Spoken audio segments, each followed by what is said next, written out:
So my name is Solmaz Daryani. I am Iranian photographer, a self-taught photographer, documentary photography. Actually, I was born and raised in northwest of Iran, which is also called, the region's names is Azerbaijan, and I'm from East Azerbaijan, city of Tabriz, which is the capital of the East Azerbaijan and one of the biggest cities, a metropolitan. Eager to just spend most of time in my grandparents' house. Almost all the summer days after school, I was there. So when around 2014, I started taking the first pictures from the lake. Actually, my photography experience started with the lake. In my weekends, I was just traveling to the lake or grandparents' house as usual, and it started because I've seen all those problems my whole life. And in 2014, the lake was in the worst situation. And about the name, the Eyes of Earth. So there is a map here, sorry. I want to show them Iran's map. So in this map, as you can see, this red area, Iran's map looks like a cat. So this is the area, the cat's head. That in Iran, it's really famous that we say this is our cat, and Azerbaijan region is the cat's head, Caspian Sea, and that little blue spot is Lake Urmia. So that's why I came with the idea that, okay, this is the Iran's map, and that's cat's head. So Lake Urmia is the eye of that cat, eye of that country. But then I saw this really nice sentence from an American writer that lakes are the eyes of Earth. When we look at them, we see our own reflection. So the lake's situation, as the scientists say, as I talked to many scientists and read many articles about how lake change, in the history of the lake and history of the region, there for whatever history you remember, there wasn't any situation like this that happened to the lake. And it didn't start 60 years ago. It's really new. It's around like 25, 30 years ago. The lake started very rapidly. It's actually after the Iran-Iraq war, which the government wanted to be food sufficient, so subsidized the agriculture in the region. So everyone started doing the agriculture and being food sufficient, especially with the gardening, everything, with illegal ways. So it is really something man-made, and then climate change helped it. So it started with the human overusing the nature. And so we don't understand really how big the catastrophe is. So I decided to gather the pictures from my uncle, from my dad, from some neighbors, captains, the people I went and actually met. My grandmother introduced me one of the captains of those ships who was retired, so whole town. So there were so many small villages and so many towns all around the lake that their main income was first agriculture, second tourism.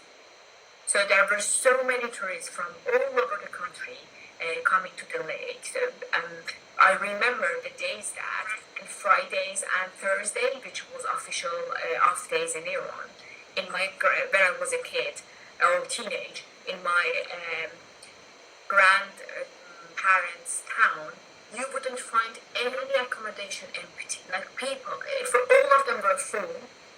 And the lake started drying up. Every year, less and less tourists came.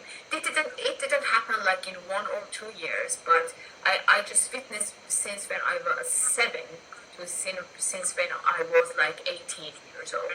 So around 10 years, everything, it was so fast that every year, 10 meters, was subsiding, and the lake was going back and getting drier, and smaller.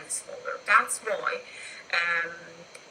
tourism just totally finished in the region. And my grandfather everyone else in that town, and I'm sure in other towns that I traveled around the lake, they just closed their motels, accommodation, renting, boat renting, or restaurants, food stalls, everything was gone. Like now it is like a dead town. But agriculture continued, but it wasn't like before because of the salinity of water, because of the fewer water, because we have a water problem at the moment in Iran because of so much of the underground water was used for agriculture, and because of the dams and around the lake to supply again water for this agriculture. That's why tourism and agriculture, and also air pollution, and also the heat.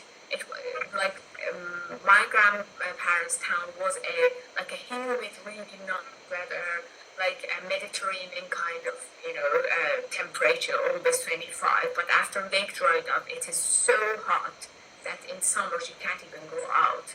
And also the salt thunders and salt winds just comes even to my city, Tabriz, at the moment. Just travels kilometers. So that's the impacts of how this happened. And beside that, it's the people had so many memories there, and psychologically, and also it has impacted so many people around the lake because it was kind of their identity. Lake Urmia is very, very important sign of nature, and both for the nature and the region, geopolitically and also politically, and also by identity.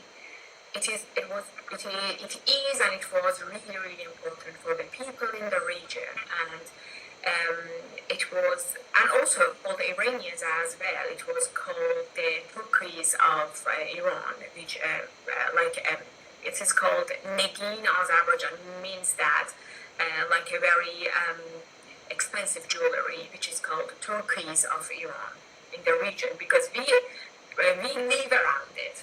It's like, imagine it's a circle, and it's a huge area with around 6 million people.